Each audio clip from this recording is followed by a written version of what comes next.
Hello, I'm Katharine Venter, and I'm here with my co-authors Denise, Currie and Martin McCracken. We're delighted that our paper developing the concept of the non-profit double bind has been nominated for the WES Journal's Sage Prize. The paper emerged from an entirely different project exploring skills development in the non-profit care sector in 3 case study organisations. What really struck us from the emerging data was the ways in which competing contradictory messages seemed to be causing widespread anger and frustration. We were told, you can't win, you're damned if you do and you're damned if you don't.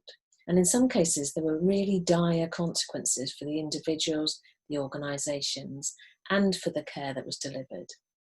It was seeking to better understand this that led to the current paper. So this paper arises from our attempts to make sense of how and why these patterns of experiences were occurring and why workers tolerated these experiences and didn't walk away. This led us on to the double bind, which Denise is going to say more about now.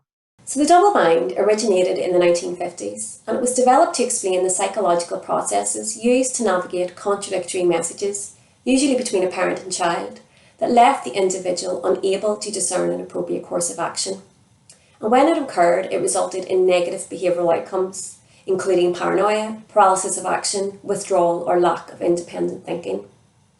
Originally, it had 3 conditions: repeated and regular contradictory messages from the same source, fear of punishment should the messages not be discerned appropriately, and intense relationships which are perceived to be inescapable. Crucially, in addition, escape from the situation is prevented by a lack of meta-communication to help individuals make sense of or reframe the contradictory messages.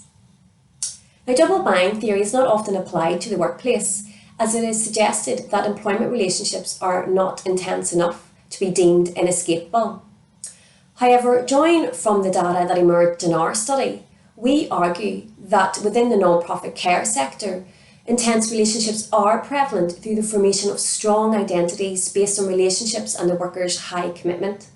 And we develop a typology of these intense relationships across stakeholders in the delivery of care, showing why some groups of non-profit care workers feel tied to these relationships and therefore are unwilling to walk away. And in one organisation, Dom Care, the double bind was particularly evident, and Martin will talk through these experiences now. In terms of the empirical data, I guess one organisation which really illustrated the double bind most succinctly was Dom Care. Dom Care were a home care services organisation which delivered services for the elderly, dependent, and for children and families under contract.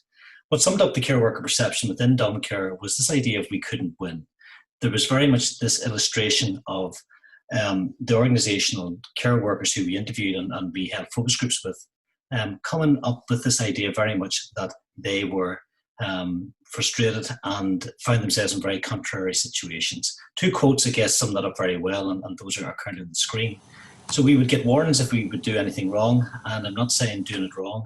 If we don't do what the person at the other end of the phone thinks we should have done, what are you supposed to do? Then we also had this idea of you make a common sense decision there and then. That wee woman, I light the fire as the house is freezing, it's snowing outside, but the house burns down. Who's at fault? Those care workers, again, had these contradictory messages, and that was very much one of the big issues. So they had to follow a care plan, but simultaneously, they also had to make common sense decisions there and then on the spot, whilst delivering personalised care. This was very much an impossible position for many of these care workers they found themselves in, and they could be perceived to be doing wrong. And that was a big issue for them in terms of what they were doing for the allied professionals, allied healthcare professionals. Ultimately, there was distrust between the frontline care workers and the management within Dom Care.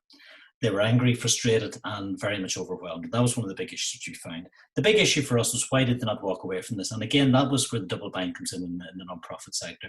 The values which they had as care workers, as professionals, and the loyalty which they had to their service users were clearly obvious within this case study.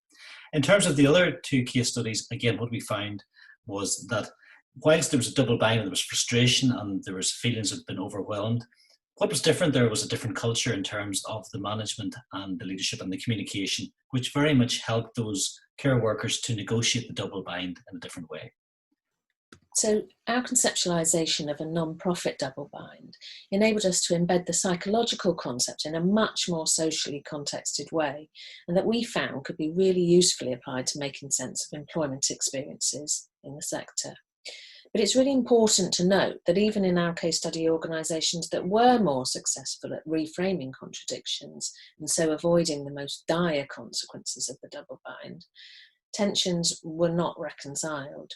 And organisations and individuals within them continue to be stretched to near breaking point. This is really worrying, as it's got significant implications for the sector and for those who work in it and depend on it. The current situation with COVID-19, where care workers are now tolerating potentially dangerous conditions, with evidence emerging of high levels of stress, frustration, burnout, and yet they do not walk away, brings many of these issues even more to the fore. We hope you find our paper interesting. Thank you.